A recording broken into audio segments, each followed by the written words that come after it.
आप जानते हैं क्या है गणगौर का अर्थ और क्यों मनाई जाती है राजस्थान में गणगौर? तो राजस्थान का प्रसिद्ध त्योहार गणगौर, जानते हैं इसके बारे में लर्निंग लेगेसी।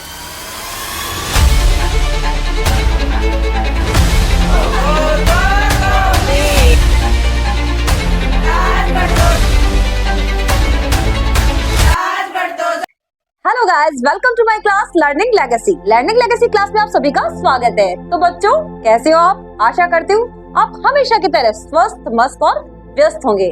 तो बच्चों, आज हम गणगौर के बारे में जानेंगे कि गणगौर का अर्थ क्या है और गणगौर हमारे राजस्थान का प्रसिद्ध त्योहार क्यों है। मैंने आपको तीज के त्योहार के टाइम एक दोहा बोला था कि हमारे राजस्थान का एक प्रसिद्ध दोहा है, तीज त्योहारा निकली ले डूबी गणगौर। हमारा जो राजस्थान है वो किस लिए जाना जाता है?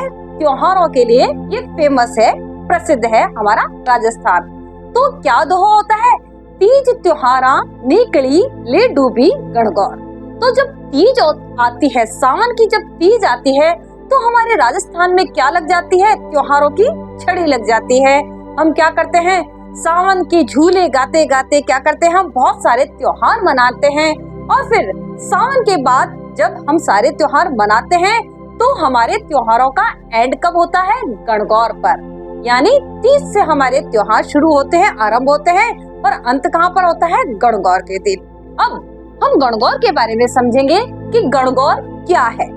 गण गौर, गण का मतलब होता है शिव भगवान, गौर यानी माता पार्वती।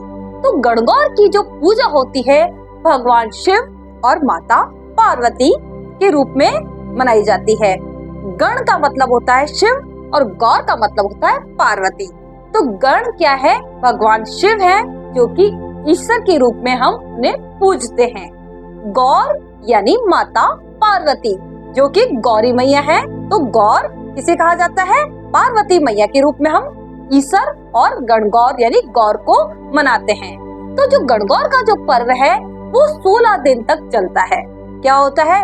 होली के दूसरे दिन क्या होता है? जब धुलंडी का त्योहार आता है तो हम क्या करते हैं? धुलंडी के त्योहार के 16 दिन तक क्या करती है? कंवारी जो लड़कियां होती है वो क्या करती है? 16 दिन तक हमारी पार्वती मैया और शिव जी की आराधना के रूप में ईश्वर जी और गणगौर की पूजा करती है। और विवाहित स्त्रियां भी क्या करती है? ईश्वर और गणगौर के रूप में शिव और पार्वती की 16 दिन पूजा की जाती है। फिर 16 दिन के बाद में जब गणगौर आती है तो उस दिन क्या होता है? इस त्योहार का समापन होता है और गणगौर को विशेष प्रकार से उसको पूजा करके, अर्चना करके क्या किया जाता है? विसर्जन किया जाता है और इसका समापन किया जाता है। बहुत ही धूमधाम से, हर्ष और उल्लास के साथ इसको मना के क्या करते हैं? इस त्योहार का समापन करते हैं कि तीज त्योहारा निकली ले डूबी गणगौर। फिर गणगौर के बाद में हमारे त्योहार थोड़े कम हो जाते हैं।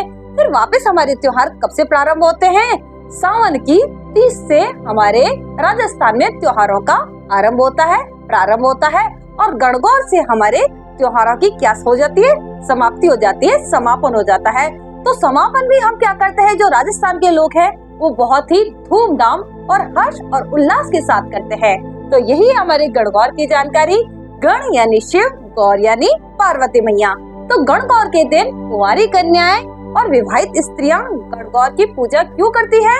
क्योंकि भगवान शिव और पार्वती माता का उन्हें आशीर्वाद मिले। तो बच्चों, कुंवारी लड़कियां गणगौर की पूजा किस लिए करती है? कि उन्हें योग्य वर की प्राप्ति हो। और जो विवाहित स्त्रियां हैं वो गणगौर की पूजा इसलिए करती है कि उनके पति की आयु लंबी हो और उन्हें आरोग्य की प्राप्ति हो। तो यही हमारे गणगौर माता की जानकारी और गणगौर माता का पूजन।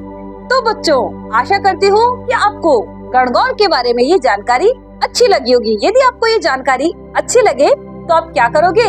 लाइक करोगे, शेयर करोगे, सब्सक्राइब करोगे और बेल आइकन का बटन जरूर दबाएं ताकि आपको हर एक वीडियो की जानकारी प्राप्त होती रहे।